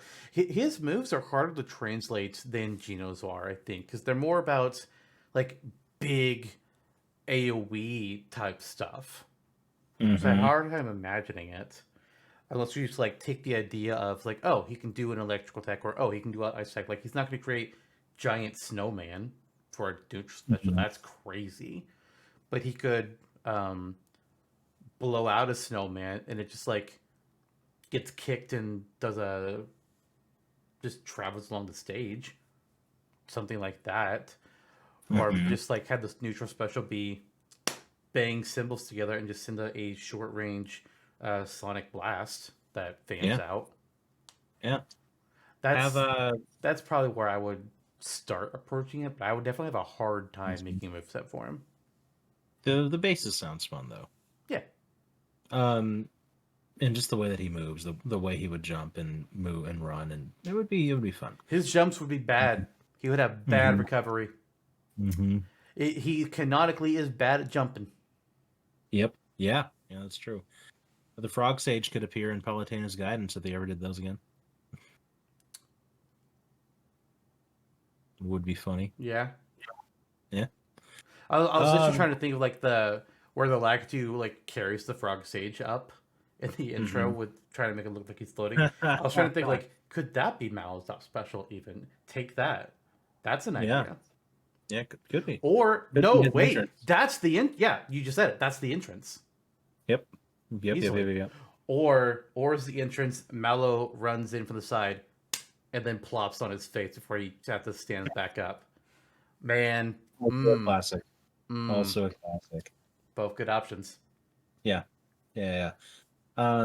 Again, Phosphora again is just it's the battle of the more concise character, the one that has more of a legitimate chance of being a competitive, like viable choice. And there's merit to that, and she would bring some uniqueness to the table. Definitely a cool personality and a cool character. Um, versus kind of the more nostalgic pick, and one that's more multifarious than that, and that's both in and out of his favor. Like on one hand, he has a number of magic options that he has, and on the other hand, he is less of a melee fighter, and so that might limit what the potential for his character in some regards. Right. Yeah, so in theory, it's an even match. I mean, I think I have my lean, but yeah, it's a good one. I think they'd also be both pretty light in the air. Mm-hmm. Phosphor would have good air control, being able to move around. Mallow probably wouldn't, but they would both Yeah. be easy to launch. They would be lighter characters, especially Mallow being made out of cloud fluff. Mm-hmm. Yeah. Like Cotton candy. we're looking at a. I don't know offhand like who are the lighter characters in Smash, but Mallow would definitely be on the very light side, up there with Jigglypuff. Yeah, I think that he would move very similarly to Jigglypuff, just minus the 6 jumps. I don't know. Jigglypuff actually has like really good controllability in the air. Like when Mm-hmm. she's slowly falling, you can just like move her really Mm-hmm. far horizontally. Yeah, that's true. That's true. Again, I am really interested in Phosphora's discharge abilities like that. I think that sells the character. Yeah. Yeah, but I just checked. Pichu is the lightest character, but Jigglypuff is only slightly heavier. okay. Yeah. Mallow would probably be between them. I think it'd definitely be around there. Yeah. Mm-hmm.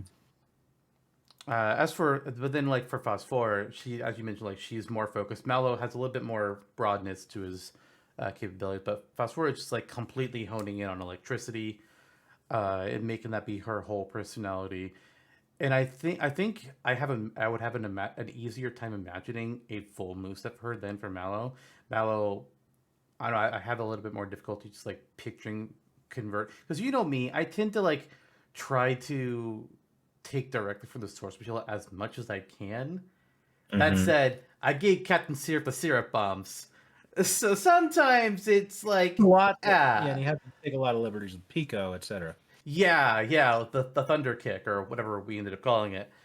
Um, but generally speaking, I try to stick to source material where possible, and I have a Phosphor comes together more easily in my mind, and maybe part Mm-hmm. of that is because of the fact that like we see her fighting around in a 3D space already, Mm-hmm. and she's not got like crit attacks. Her attacks are like pretty contained and Mm-hmm. well shown, and maybe that's because Sakurai designed her, so he's able to do that kind of shit really easy. And then we see her assist Ruffy in Smash Ultimate, so we already see how she could move in that kind of a space. Whereas Mallow, we have only seen him in turn-based battles.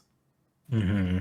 Mm-hmm. I will kind of the differentiation here, the dichotomy between these characters for me. I think diluting it down is Phosphora is the character that I would play as more. It's more my style, and Mallow would be who I would want to play as more. It's like, oh my god, it's Mallow, he's here. Kind of like how, like I was really excited to be like, man, put Duck Hunt in the game, do it. And then I get to play as Duck Hunt. And it's like, I'm not very good at playing as Duck Hunt. I don't want to play Mhm. Duck Hunt, but I'm so Mhm. glad he's here. Yeah, precisely. Yeah, that's where my thoughts are, and with that, I'm coming to a conclusion All in my right. personal mind here. Well, who are you thinking then? I figure I'd go to you first since these were both my picks. Okay. I like both of these characters on the outset more than I did coming into it. Like there were cons to both. Phosphora's kind of, she's lower tier compared to other like Viridi, Medusa, other characters from Kid Icarus, Right. in my mind. But she has a consistency to her that I like, and I like her character. Mallow is just second to Gino, and it's always the point of contention: is Gino getting in? When is this happening? But negating all of that because this is not what Smash or Dash is. Yep. Who do I want more? Mallow. All That's right. my vote. That's your vote. My vote is going to be for Phosphora. Honestly. Really? Okay. Yeah. It's like she is a lower tier Kid Icarus character, but Mallow is a lower tier Mario character. I feel like. Uh, some people may be upset at me for saying that, but I think she'd be fun. I think she'd be interesting, and I think I would enjoy playing as her. Oh yeah, I mean, unquestionably, I would probably play as her more. Yeah. I mean, it just comes down to play style. But I would be happy that Mallow was there. Yeah. Okay, well, Gonna have to kick that this one was to the the voters season of then. tiebreakers, boys. Which reminds me, Yep. we never talked about the previous tiebreaker. Yeah, I thought But about that too. This is as good a time as any to reveal the winner of our tiebreaker from the last Smash Dash between Agumon of Digimon and Suezo of Monster Rancher. yeah, Jonno, what did the voters have to say? the voters had to say it was kind of a wash. Oh. Suezo walked away with the loss. Yeah, shocker. I Yeah. like I voted for him because I was just like, this is the only opportunity to do so, and I just think he'd be like Mhm. a fun, weird little guy to do this with. But yeah, I was like, yeah, I know our vote. I know the viewers that we have and what they're gonna for. They're gonna go Agumon. I don't care. I'm letting Swayze have a moment in the sun here. Yeah. I will give you this. He is inherently more interesting because he's just a giant fucking eyeball. And I would like him in. I actually would genuinely be interested in how he'd play in Smash. It would be funny. It would be fun. Yeah. But I couldn't. I mean, Agumon is. I'm one of those guys. It's too much of a choice here. I had to go with the obvious. Fair enough. And, so Agumon moves on. Suezo, you fought valiantly with your eye beams of truth Shame. and justice. Well, we've had one Smasher Dash, but what about second Smasher Dash? Second Smasher Dash. This is better than second breakfast. Oh man, let's find out who the contenders are this time around. Did you know that Bilbo Baggins' dad is named Bungo? No, did you know that the first character for the second Smash Dash matchup is going to be another one from me? I had a feeling this is where I was going to go. It's just a gut instinct. Well, I mean, I was saying that while the wheel was still spinning, but it's Croc. This is kind of a different energy already. Yup. All right, Croc was definitely one of my two bigger what the fuck troll picks for this. So let's see who his opponent is. Oh boy! All right, so Croc's opponent is going to be. Oh no. We might as well just end it here. It's Donkey Kong Jr.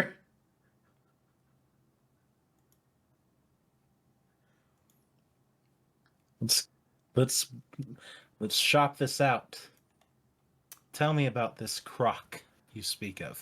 So Croc is a croc, a bipedal croc. It's kind of the thing with him. He's from the PS1 game Croc, Legend of the Gabos. Was it Mystery of the Gabos? I think it was Legend of the Gabos. And there's been a couple other games in history. Yeah, Legend of the Gobos. Then there's like a Game Boy Color game. Uh, The Gobos. yeah, the Gobos. That's the main enemies.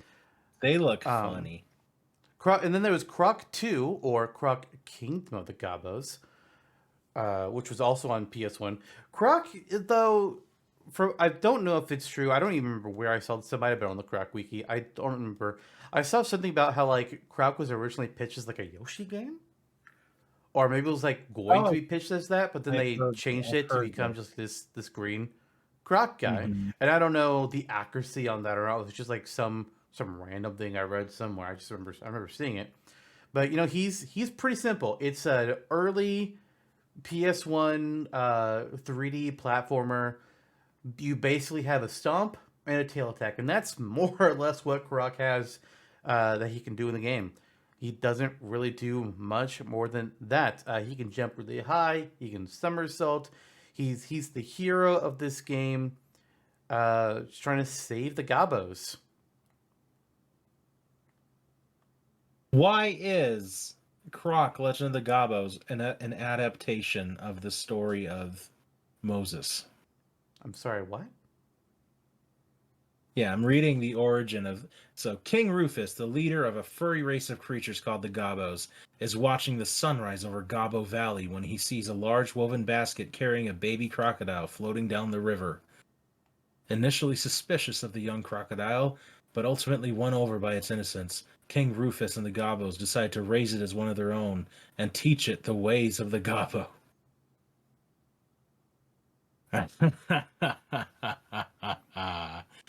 That's awesome. Croc is That Moses confirmed? is, yes. Croc did part the sea with his great tail. Hmm. Oh my gosh. Yeah.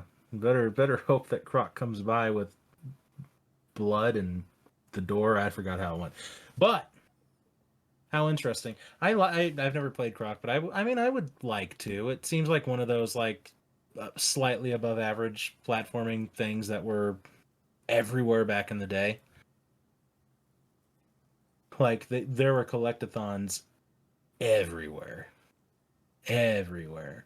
Croc, Glover, uh, Jet Force Gemini, all sorts of things featuring fun animal friends. Apparently, he's very crystal forward.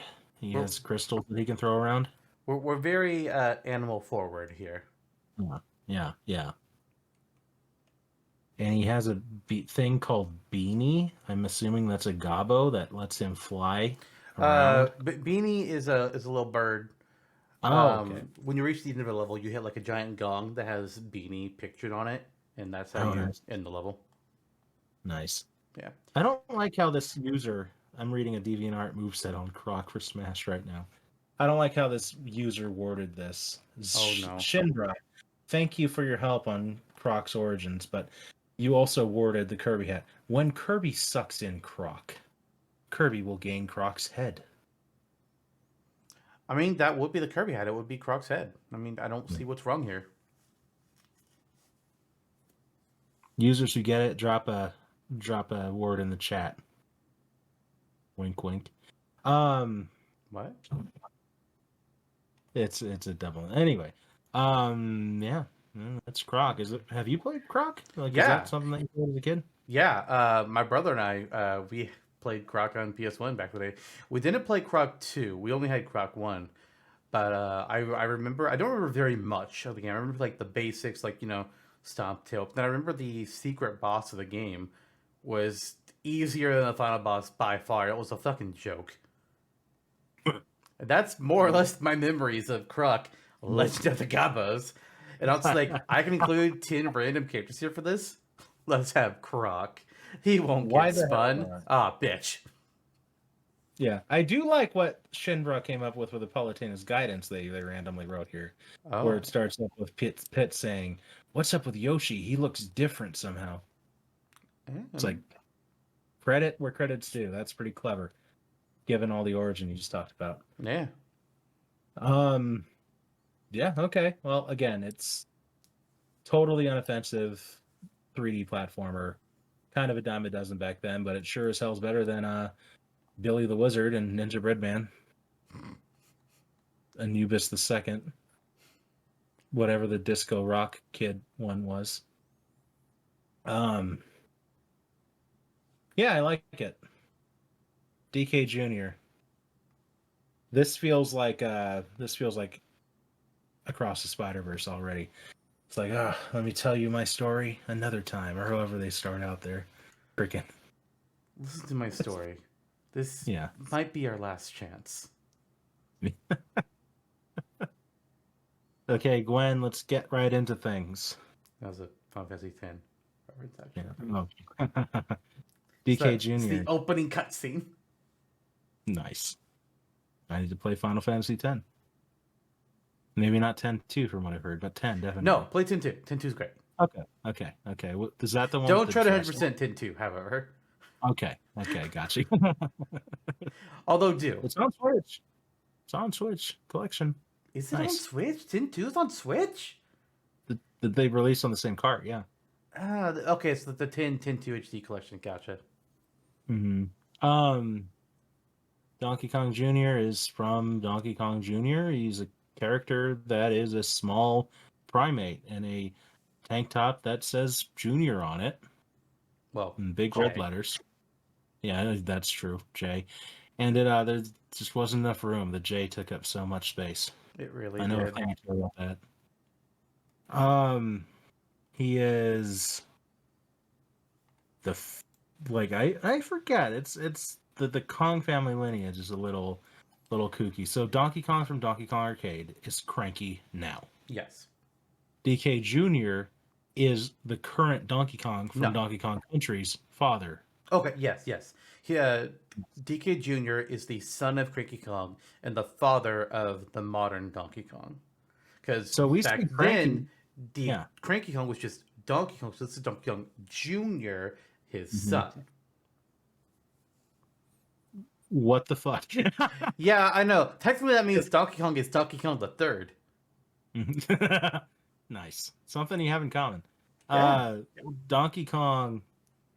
It also means that Donkey Kong Jr. is a deadbeat or something, because where is he? Well, I mean, he could be dead. That's dire. Also, he kind of is in like the modern landscape of things. Yeah. But watch him come back in a modern game and he's still in his DK Jr. design. That's going to fuck things up even more. It's like, wait, but you're his dad. How are you still baby?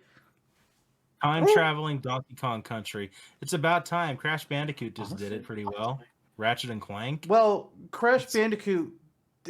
Well, there's time travel. Yeah, it's got time travel and alternate realities. Oh God, Crash 4 is a little wild, man. Yeah, Sonic X Shadow Generations. Yeah. So there's a lot generations even. Yeah, let's have Donkey Kong meet his dad as a baby. Sure. In the next Donkey Kong Country. But before Donkey Kong Country, Kong's in Time, done. Yeah, I think this was a character that was very prolific in the arcade era, in the NES, Super Nintendo era, and early Nintendo 64 and Game Boy era rather as well. I think his last major appearance was in Mario Tennis on the N64, possibly the Game Boy Color. I can't recall. But he was not in the Game Boy Color version. Okay, but he was prolific for a couple of decades, from the 80s through the early 2000s. He was a well-known quantity, an entity who stood alongside Donkey Kong, and was in Mario Tennis actually in his child form, along with his son, who was in his adult form. Interesting to think about. Yeah. But I think that he would bring a number of unique possibilities to the table. He has the wind-up little critter crocodile animal from the games that he could use as a thing to sit on the ground and move around. Vines that he can climb through. I mean, generally, it's if there was an alternate world, and we kind of covered this in the NES episode of Roster Redux 2. This is a character that had legs to stand on, that would be in heavy contention against DK. Yeah. And ergo has a lot of capability. You could use the bug spray from DK3 potentially. There's some pull from the arcade games, which we haven't really done yet, and you've got a character. Done. Yeah. Yeah, it's a legacy choice, just not a very relevant one at the moment. But No. kind of unfortunately. Croc, I don't know if he was ever relevant. But hey, he was there. He fought with the Gobos, man. He was relevant in my home. Sometimes that's all that matters. Yeah. I mean, for some of us, we thought that Yoshi Story was the best Yoshi game in our home. Those people would be wrong. I thought that at a time, but it was before I played Yoshi's Island. And now you know that the real best Yoshi game is Yoshi's Cookie. Yep. It's new Yoshi's Island on the 3DS. Yeah. Just kidding. It's funny how these two also kind of are matched in a certain way as well. It's a Mario adjacent character again versus kind of of Mario adjacent character in Origin. Maybe. Mm-hmm. And Croc. They're both platforming characters. Yeah. There you go. Platforming protagonists. So where DK Jr. can essentially climb vines, tennis racket, go-kart, bug spray, unlock cages, I guess. Croc is jump, tail whip, stomp. He can fly up platforms using a balloon. They'll carry up to higher places. He can climb monkey bars to get around. So you can make a weird side special out of that. He's just like, monkey bars just appear and he just like climbs forward. Sure. Nice. Why not? He can have the beanie bird fly him around. There's like little jellies that you can jump on and they'll like propel you up higher through the air. Beyond that, that's more or less all of his capabilities. Like, I'm even looking at those like, oh, here are the items or the interactable things that he can work with. The controls for Croc 2 mention scrolls, but I can't find what these scrolls are on the Croc wiki. I've read things about... Yeah. I've read things about crystals that he can throw as well. What I was seeing on the crystals is like crystals are his health. So okay. I don't know about throwing them. Apparently he can... Oh, if he's holding one, he'll drop it instead of losing a life. So kind of like Sonic's rings. Nice. And yeah, it says the crystals dropped will not stay on the ground for very long. And Croc will drop all crystals he has, even though once dropped, he cannot claim the same number of crystals he had. What? I'm not too sure what all that means. And then you have to get the colored crystals in order to unlock the door at the end, which has some kind of challenge you can complete. Because you have to find all the gobos in each level. Nice. Gobos can appear on the taunts for sure. Yeah. DK Jr. also, I mean, he has fruit that he can throw around, I guess, and he has, again, the snap job, but something that we failed to mention here. Mm-hmm. And he can kind of fly up with the nitpicker, like Beat, maybe Mega Man or whatever. He has the power of math on his side. That's true. You could do some kind of weird math attack with him. People talk about Dr. Kawashima. It's like, well, but DK Jr. is a bit more... more than that, he's a floating polygonal head. Gotta ask him how that happened to him in real life. But yeah, it's right there. I mean, you want to meme hard with DK Jr., done. There you go.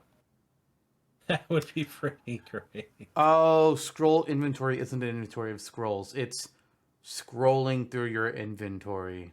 Oh, I see. That makes more sense. Limitations of the 90s, yes. Yeah. He could... maybe DK Jr., this might be a little too... taking too many chances here, or liberties, rather. But DK doesn't throw a barrel, he could. True. Yeah. Someone had to teach their son how to throw a barrel. It was Wrinkly. Wrinkly did it. Yeah, what a gal. I'm still kind of thrown that they literally the ghost of Wrinkly Kong as a character. I'm like, yeah, I don't know. Like, first of all, it's like, oh, we kill off a character? Oh, but no, she's here as a ghost. What? Why? It's like Literally, bottles. why? Rare had a weird obsession with this shit. I mean, at least Bottles, he died on screen. Wrinkly Kong just dies of old age off screen.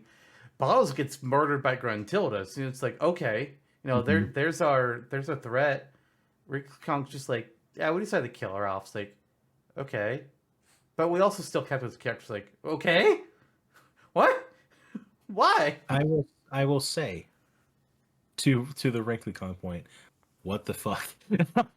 Yeah. Like what is this? I don't know, man. This is I a don't know. game that kids are playing. Like you don't have to fucking kill. Cranky's still there. Yeah, Cranky Kong's still alive. Like what the fuck? I don't know, man. It's an odd one. Give DK Jr. symbols like the funny toy monkey that was on Toy Story 3. Here it is. The game was originally meant to be a prototype for a spin-off of the Mario series about Yoshi, which is why Croc resembles the character so much. I don't know if if there's a source on this, but that's what the Croc Wiki says. I believe it in my heart. Oh my god, those gobos, man. They really sneak up on you. Those things look terrifying. You should look at the Dantinis. The Dandinis? Dantini. Dantini. Those are the enemies. Yeah, those they look a certain way. Yeah, they do. Kind of like bipedal frogs, if you think about it.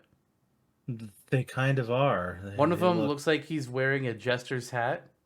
The tumbling Dantini. There's also bat Dantinis that can fly. I will say this: the tumbling Dandini is a great name. Oh yeah. Hypothetically, Croc could take things from the bosses that he fights. I mean, Smasher's done weirder. Yeah.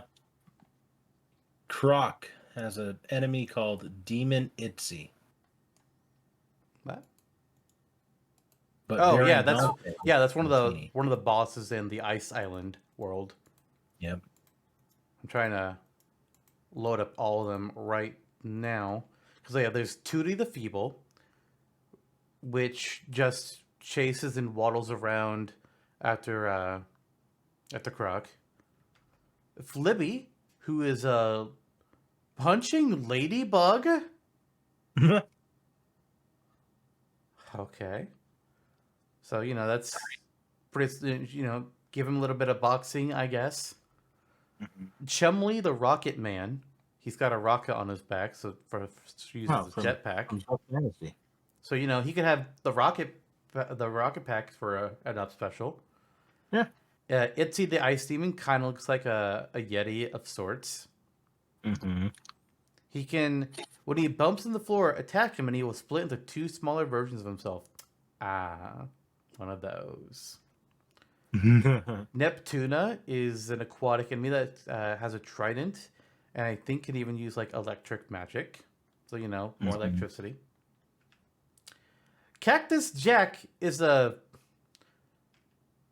anthropomorphized cactus man. Cactus Jack is the name of a used car dealership here in Tucson. I'm not even kidding. I believe it. Can your Cactus Jack shoot thorns out of his body? Probably. Oh. Can your Captain Jack get you Cactus the best deals on financing without credit? Yeah, probably not. Yeah. Fosley throws walking dynamite at Croc, so give him a bomb chew type of attack.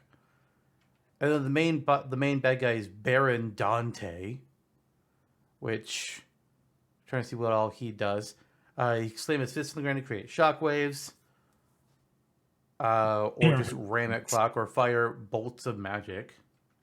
And then the secret boss is the Secret Sentinel, which just shoots energy balls.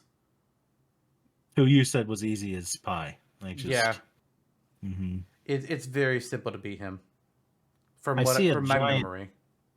I see a giant worm creature peering out of a well and staring at Croc. What? Where? The worm makes me happy. Where is this? I don't know. I just kind of looked up Croc, Legend of the Gobos, and it's a screenshot that showed up on Google. I'll share it with you. There you go.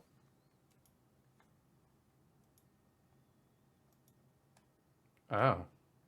Yeah, there it is. Croc could ride Okay. in on that. I'm sold.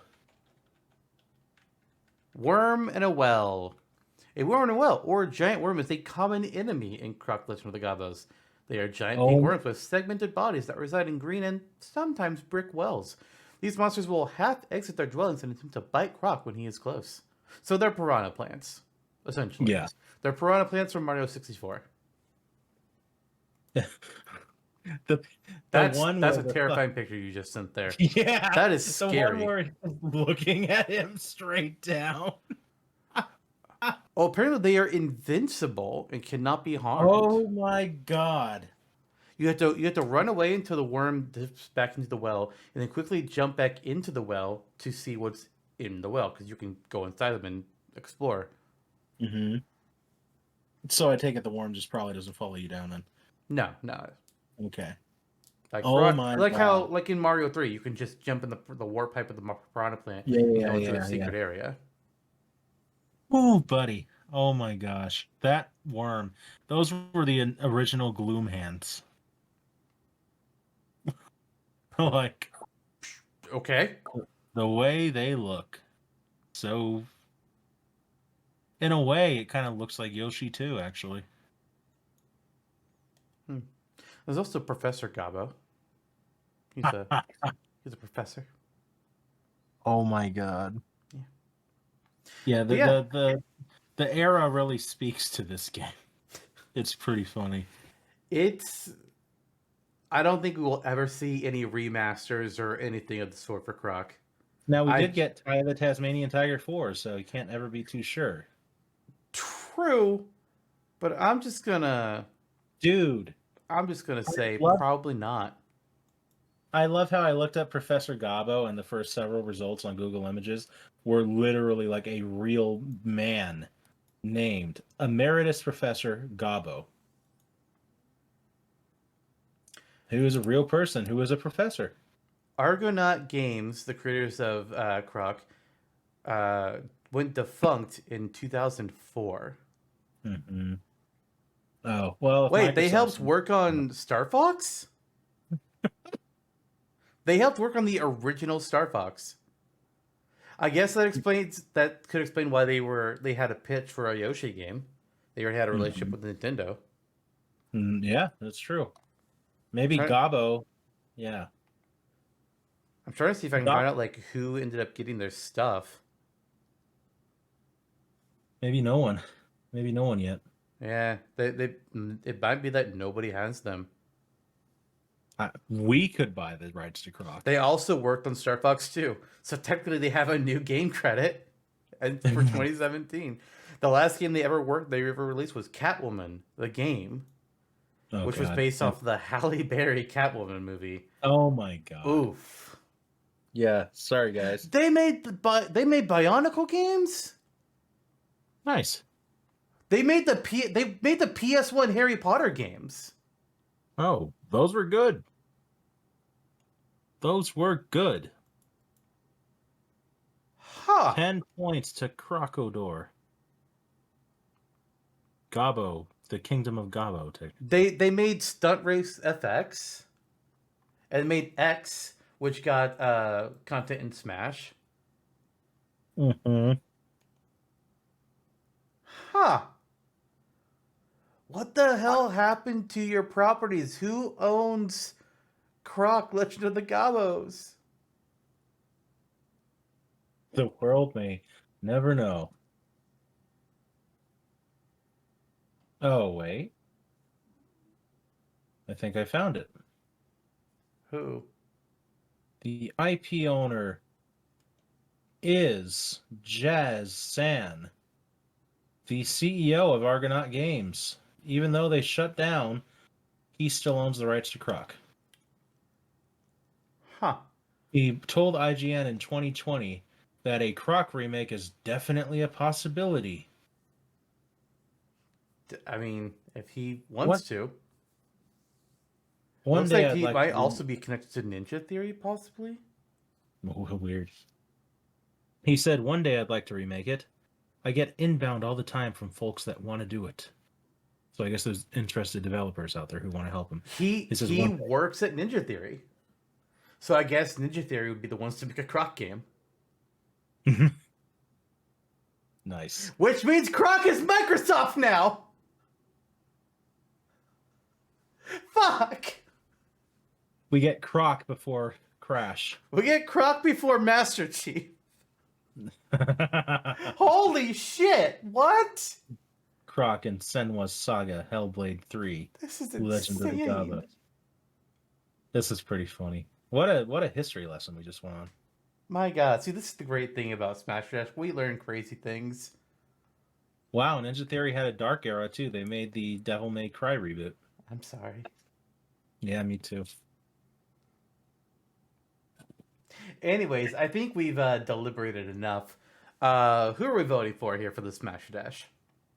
All right, I went first on my vote last time. You gonna go first here? Sure. I'm voting for Croc. I'm kidding. I'm voting for Donkey Kong Jr. Really? It's not even a contest. Come on, it's DK Jr. Okay, I was gonna have to just laugh at that point. I know the character has a sentimental value to you. Not that much. Not that much. He was here to be funny. I didn't expect him to get spun. Oh, that was great. DK Jr. is my vote. Yeah, obvious. Ooh, ah. Sure. What a matchup. What a matchup, indeed. This was. I liked the idea of doing this. I thought it'd be like a good way to like be able to talk about characters that we wouldn't normally like. There is no other chance we would ever fucking talk about Croc. Like, are you kidding me? Same with Phosphora. She would never have come up in anything unless we, like with this randomized format. So, you know, I enjoyed this. I think it was fun. Me too. It was good fun. It was less chaotic than I thought it would be. Like, yeah, we did not go over any of the. We didn't have any of the horrible, like, crazy choices. We didn't have Dyson again.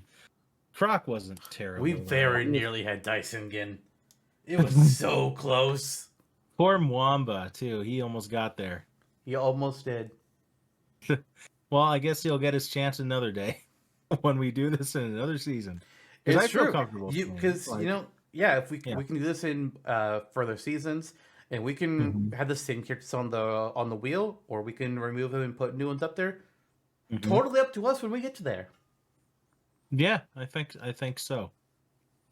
But that was a good one, and now, guys, got to remember, vote Phosphora or Mallow.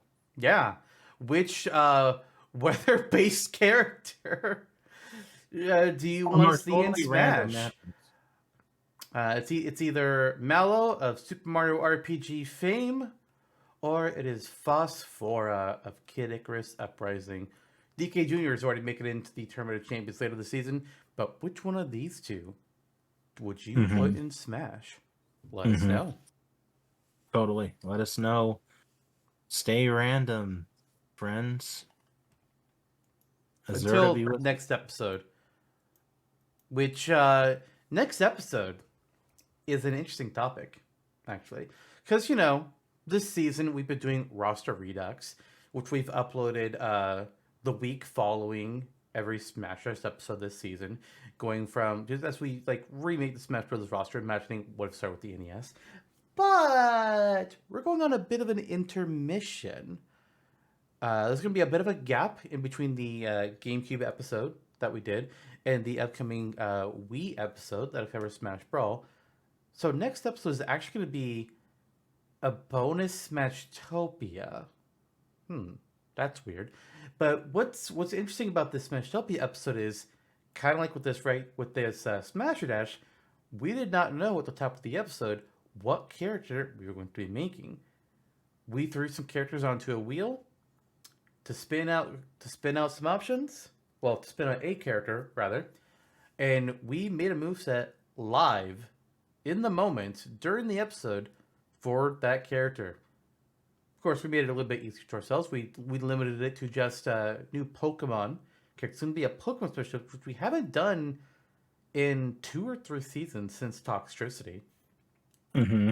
And whichever Pokemon gets spun on the wheel, we then make a move set for right then, do all the research, everything, come up with it all live in the podcast. So you can kind of see a bit of our thought process on how we do things. Lots of wheel turning this little era. Oh, yes. Mm-hmm. And then, of course, we'll be back to a regular on topic after that, where we're also going to be talking about something that's a little bit different.